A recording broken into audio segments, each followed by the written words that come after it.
दीपक बैज जी से निवेदन करता हूं कि वो राहुल जी का मुकुट से स्वागत करेंगे, माल्यार्पण से स्वागत करेंगे, गजमाला से स्वागत करेंगे माननीय दीपक बैज, माननीय महन जी, माननीय भूपेश बघेल जी।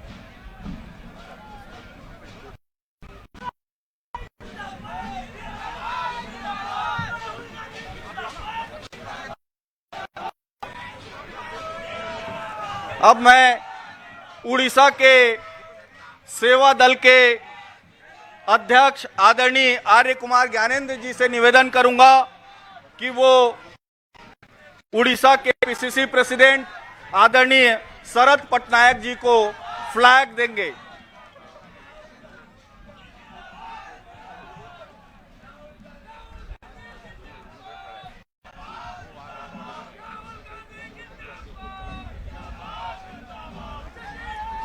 अब मैं आदरणीय शरद पटनायक जी से निवेदन करूंगा कि वो दीपक बैज जी को फ्लैग देंगे।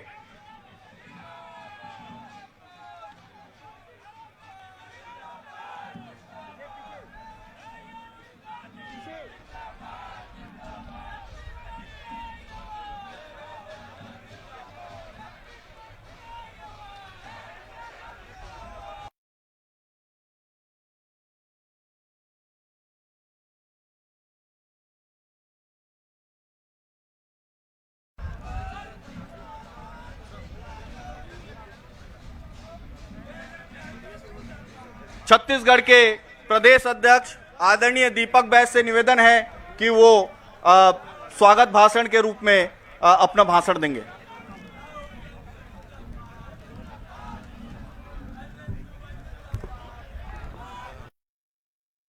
छत्तीसगढ़ हमारे पहला महंगाई हो चाहे बेरोजगारी हो, वर्तमान स्थिति हो, पूरी को दरकिनार कर सिर्फ देश की लोगों की भावनाओं से खेलने का काम कर रही है। इन मुद्दों को लेकर निश्चित रूप से हमारे नेता माननीय राहुल गांधी जी इसका संदेश आएगा और सब हम लोग मिलकर हमको एक एक मुद्दों को जनता के बीच में पहुंचाना है। इन्हीं शब्दों के साथ आज भारत जोड़ो न्याय यात्रा का हमारे छत्तीसगढ़ में शुभारंभ हुआ। आपने पदार्पण किया, आपको बहुत बहुत धन्यवाद देते हुए स्वागत करते हुए मैं अपने वाणी को विराम दे रहा हूं। जय भारत, जय छत्तीसगढ़, जय हिंद, बहुत बहुत धन्यवाद। धन्यवाद दीपक बैज जी। अब मैं उड़ीसा के प्रदेश अध्यक्ष आदरणीय शरद पटनायक जी से निवेदन करूंगा कि वो 2 शब्द यहां बोले।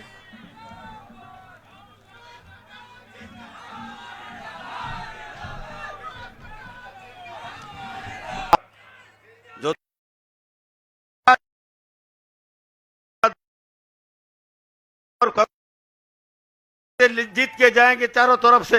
बाई चांस हम लोग हार गए यहाँ छत्तीसगढ़ में, सारा उम्मीद था सबको पूरा हिंदुस्तान में कि छत्तीसगढ़ पहले जीत के जाएगा बोल के, थोड़ा इधर भाजपा वाला इधर उधर करके इधर उधर मोनोपोली करके जीत गए। ठीक है, हार जीत तो लगा रहता है, लेकिन आने वाले जो चुनाव इसमें छत्तीसगढ़ में भी हम हिंदुस्तान का लोग इस तरह को जो डाउन करके रख दिया है, पिछड़े वर्ग लोगों को, आदिवासी को, दलित लोगों को, उनको जवाब देना होगा। सबको आगे बढ़ना पड़ेगा। राहुल जी का नेतृत्व में आगे वाले 2024 में सेंटर में सुनिश्चित कांग्रेस का सरकार बनेगा, राहुल जी प्रधानमंत्री बनेगा। मैं आज से आप लोग को बोल देता हूं, आप लोग का शक्ति कांग्रेस का शक्ति है। आप एक एक कांग्रेस कर्मी, हमारा ये भाजपा को तो मंत्री के साथ बराबर भी नहीं है। ये भाजपा जो मंत्री है, हमारा एक कांग्रेस कर्मी उनको मुकाबला कर सकता है। बाकी नेताओं का तो बाद में बात का बात है। बात हमारा एक कर्मी उनको भगा देगा भाजपा का, और जो है इसीलिए ना भाजपा, इसीलिए पहले दिन से बोल दिया था, ना काम ना धाम, जय श्री राम। आने वाले पीढ़ी जो आ रहे हैं, नौजवानों को लेके, सारे लोगों को लेके अभी जो आप लड़ाई करने जा रहे हैं राहुल गांधी जी ने, ये केवल अकेले गांधी परिवार के लिए नहीं, का उनके लिए लड़ाई, न्याय का लड़ाई, आर्थिक लड़ाई, सामाजिक लड़ाई, जो राजनीतिक लड़ाई करेंगे, इनके लिए जो लड़ रहे हैं उनके साथ हम साथ हैं। उड़ीसा के प्रवासी मुझे जो मौका दिया गया, इसलिए मैं आभार प्रकट करता हूं। और राहुल गांधी जी ने इतना टाइम दिया वहां उड़ीसा में, 2-3 दिन तक हमारा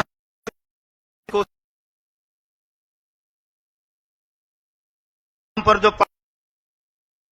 से बधाई देता हूं, प्रभार प्रकट करता हूं। नमस्कार, जय हिंद। धन्यवाद शरद पटनायक जी। जी, मैं आदरणीय राहुल जी से निवेदन करता हूं कि वो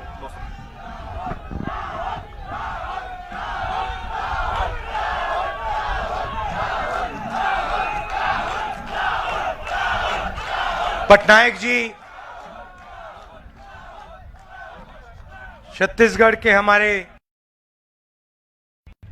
वरिष्ठ नेता, इंचार्जेस, हमारे कार्यकर्ता भाइयों और बहनों, आप सबका यहां बहुत बहुत स्वागत, नमस्कार। कैसे हैं आप लोग? बढ़िया। तो 1 साल पहले हमने यात्रा शुरू की थी, भारत जोड़ो यात्रा। कन्याकुमारी से कश्मीर तक गए। वे शांत हो जाए आप।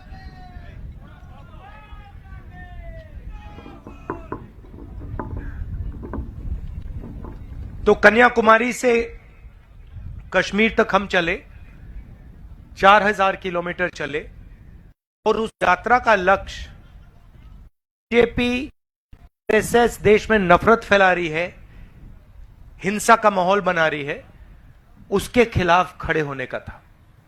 और भारत जोड़ो यात्रा से एक बहुत खूबसूरत नारा निकला, नफरत के बाजार में मोहब्बत की दुकान खोलनी है।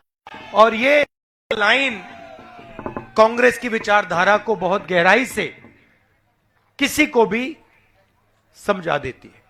वो नफरत का बाजार खोलते हैं, हम मोहब्बत की दुकानें खोलते हैं। वो हिंसा के बाजार चलाते हैं, हम अहिंसा की दुकानें चलाते हैं। तो जब हमने ये यात्रा खत्म की तो बहुत सारे लोग आए, उड़ीसा से आए, छत्तीसगढ़ से आए, बंगाल से आए। उन्होंने कहा देखिए आपने साउथ से नॉर्थ कर दिया, मगर बाकी प्रदेशों का क्या होगा, छत्तीसगढ़ का क्या होगा, झारखंड का क्या होगा, बिहार का क्या होगा, उड़ीसा का क्या होगा? आपको दूसरी यात्रा करनी चाहिए। हम इस बात से सहमत हुए, बात एक्सेप्ट की, और मणिपुर से महाराष्ट्र तक हमने दूसरी भारत जोड़ो यात्रा शुरू की। और इसमें हमने एक शब्द जोड़ दिया, न्याय शब्द जोड़ दिया। क्योंकि पहली यात्रा में हमें दिखा कि देश में बहुत सारा अन्याय हो रहा है, अलग अलग वर्गों के साथ अन्याय हो रहा है, भाषाओं के साथ अन्याय हो रहा है, प्रदेशों के साथ अन्याय हो रहा है, महिलाओं के साथ, किसानों के साथ, मजदूरों के साथ। और हमें पता लगा, साफ पता लगा कि अन्याय और नफरत और हिंसा के बीच में लिंक है। मतलब अन्याय के बिना हिंदुस्तान में नफरत और हिंसा नहीं फैलाई जा सकती। अन्याय होगा, लोगों के दिल में डर होगा, तो फिर बीजेपी हिंसा और नफरत फैला सकती है। तो ये इनका 2 पॉइंट प्रोग्राम है। इंदिरा जी का 10 पॉइंट प्रोग्राम होता था, 20 पॉइंट प्रोग्राम होता था, इनका 2 पॉइंट प्रोग्राम है। अन्याय बढ़ाओ, हिंसा और नफरत फैलाओ, ये करते हैं। तो इसलिए हमने दूसरी यात्रा में ये न्याय शब्द लगा दिया। किस प्रकार का न्याय? आर्थिक अन्याय। आज हिंदुस्तान में हमारे युवाओं को रोजगार नहीं मिलता। 40 साल से सबसे ज्यादा बेरोजगारी आज है। महंगाई बढ़ती जा रही है। पब्लिक सेक्टर यूनिट प्राइवेटाइज होते जा रहे हैं। आदिवासियों की जमीन छीनी जा रही है। तो यह हुआ आर्थिक अन्याय। दूसरा, सामाजिक अन्याय। कल उड़ीसा में मेरा प्रेस कॉन्फ्रेंस हुआ और एक पत्रकार ने मुझे पूछा, राहुल जी, आप जाति जनगणना की बात कर रहे हो, आप हर भाषण में कह रहे हो कि पिछड़ों को हक मिलना चाहिए, दलितों को हक मिलना चाहिए, आदिवासियों को हक मिलना चाहिए। क्या इससे देश नहीं बट रहा है? सवाल पूछा। तो मैंने इससे दूसरा सवाल पूछा। मैंने कहा, भैया आपका सवाल बहुत अच्छा है, जवाब देने से पहले मैं आपसे सवाल पूछना चाहता हूं, पूछ सकता हूं? कहते हैं, हां जी पूछिए। मैंने कहा, यह जो आपकी पूरी प्रेस कॉन्फ्रेंस है, दूर दूर से आपके रिपोर्टर्स आए हैं, कैमरामैन आए हैं, आपके मालिक हैं, पूरा सिस्टम है। इस सिस्टम में कितने आदिवासी पिछड़े? नेशनल मीडिया में कितने अखबारों के मालिक पिछड़े वर्ग के हैं? कितने मालिक दलित वर्ग के हैं? कितने मालिक आदिवासी वर्ग के हैं? मैंने उससे पूछा, चुप हो गया, एक शब्द नहीं बोल पाया। तो मैंने उनसे कहा, देखिए 50% कम से कम पिछड़े वर्ग के लोग हैं। किसी को मालूम नहीं, क्योंकि जो आंकड़े हमने निकाले थे 2011 में, वो नरेंद्र मोदी ने पब्लिक नहीं किए, मगर कहा जाता है 50 से 55% पिछड़े वर्ग के लोग हैं। 15% दलित हैं। 8% आदिवासी हैं। कितने हुए बताओ? 50, 15 और 8 कितना हुआ? 73, 73। तो मैंने उनसे पूछा, भैया आप मुझे अब बताओ, अगर 73% को कुछ मिलेगा नहीं, उनकी आवाज ना मीडिया में है, ना हिंदुस्तान के सबसे बड़े 200 कॉर्पोरेट में है, ना पीएमओ में है, ना 90 ब्यूरोक्रेट जो हिंदुस्तान को चलाते हैं उनमें है, ना किसी प्राइवेट अस्पताल के मालिक ओबीसी या दलित या आदिवासी वर्ग से नहीं आते, कोई स्कूल नहीं, कोई यूनिवर्सिटी नहीं जो इनके हाथों में है, तो भारत कैसे जुड़ सकता है? 73% को आप कुछ नहीं दे रहे हो, उनको भूखा मार रहे हो। तो सबसे पहले यह पता लगाना है, भैया ये हैं कौन, कितने हैं, और इस देश में धन कैसे बटा है। मैं आपको बता सकता हूं कि 200 कॉर्पोरेट्स में से मैंने आंकड़े निकाले हैं, उनकी टॉप मैनेजमेंट में, उनके मालिकों के लिस्ट में ना एक ओबीसी है, ना एक दलित है, ना एक आदिवासी। मैं आपको बता सकता हूं कि दिल्ली में 90 अफसर जो देश को चलाते हैं, उनमें से 3 ओबीसी हैं, 1 आदिवासी है, 3 दलित हैं। मतलब 73% हिंदुस्तान के 5% बजट को चलाता है। उसके बाद जर्नलिस्ट चुप हो गया। अब इसमें मैं एक और बात जोड़ना चाहता हूं। 73% ये हुए, उसमें गरीब जनरल कास्ट के भी लोग हैं।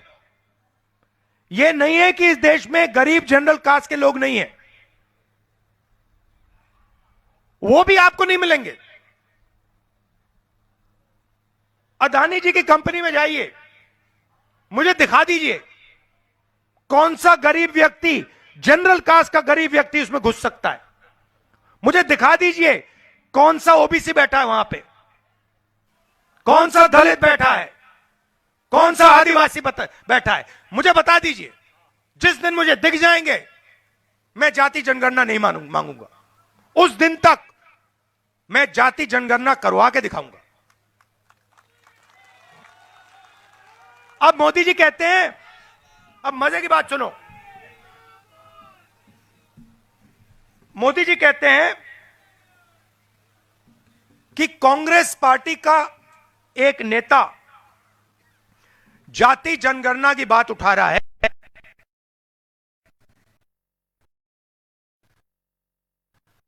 में कहा नहीं है, वो ठीक है।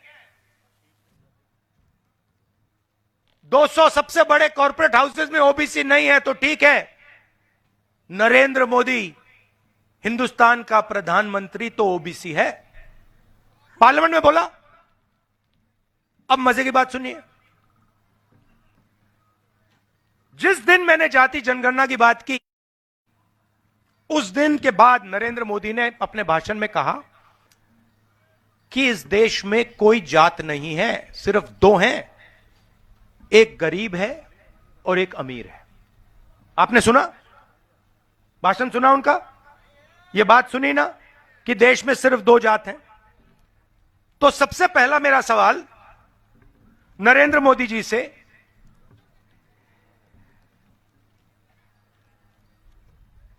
अगर सिर्फ अमीर और गरीब जाते हैं हिंदुस्तान में, तो आप ओबीसी कैसे बन गए? और दूसरा सवाल, और भाइयों और बहनों यह सच है, नरेंद्र मोदी जी ओबीसी पैदा नहीं हुए। ओबीसी, नरेंद्र मोदी जी की जात है, मेरे पास यहां पे फोन पे नोट है, मैं अभी एक पढ़ता हूं। नरेंद्र मोदी जी की जो जात है वो मोद घांची जात है गुजरात में, ठीक है। यह जात 2000 में गुजरात सरकार ने ओबीसी घोषित की थी। आपके प्रधानमंत्री ओबीसी जात के नहीं थे। 2000 में बीजेपी की सरकार ने गुजरात के घांची जात को ओबीसी घोषित किया है। आपके जनरल कास्ट के आदमी हैं।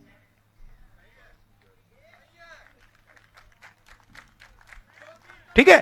तो ये 24 घंटा कहते हैं, सुनिए, ये 24 घंटा कहते हैं मैं ओबीसी हूं।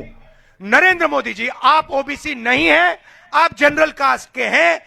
आपकी जात को ओबीसी 2000 में बनाया गया, पहली बात। दूसरी बात, इस देश में 2 जातें नहीं हैं। इस देश में अलग अलग हजारों जात हैं, और हम जानना चाहते हैं कौन सी जात के कितने लोग हैं। इसीलिए जाति जनगणना करनी है। इसी सामाजिक न्याय का पहला कदम है, और यह कांग्रेस छोड़ने वाली नहीं है। हम इस बात को एक्सेप्ट नहीं करेंगे कि देश के 73% दलित, ओबीसी, आदिवासी को इस देश में कुछ नहीं मिल रहा है। वो ना कॉर्पोरेट हाउसेस में दिखते हैं, ना बड़ी कंपनियों में दिखते हैं, ना मीडिया में दिखते हैं। इस बात को हम स्वीकार नहीं करेंगे। यह मैसेज भारत जोड़ो यात्रा का है। इसमें न्याय हमने इसलिए जोड़ा है, 3 और तरीके के अन्याय हो रहे हैं। एक खिलाफ, दूसरा महिलाओं के खिलाफ, और तीसरा हमारे जो लेबर करते हैं, श्रमिक लोग जो हैं, उनके खिलाफ। और आर्थिक और सामाजिक न्याय सबको चोट पहुंचाता है। आपके यहां जो बच्चे हैं जो बेरोजगार हैं, बेरोजगार क्यों हैं?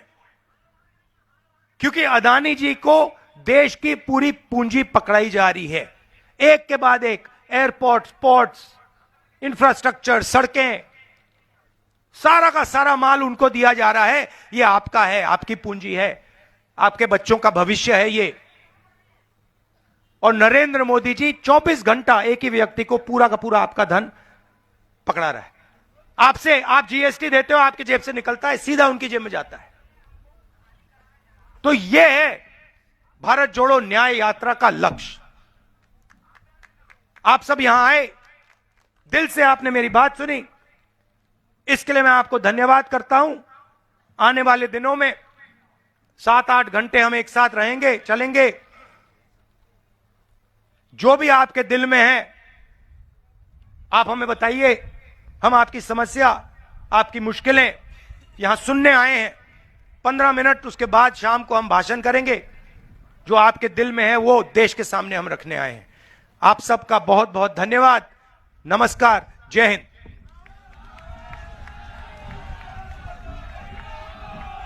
मैं अब सीएल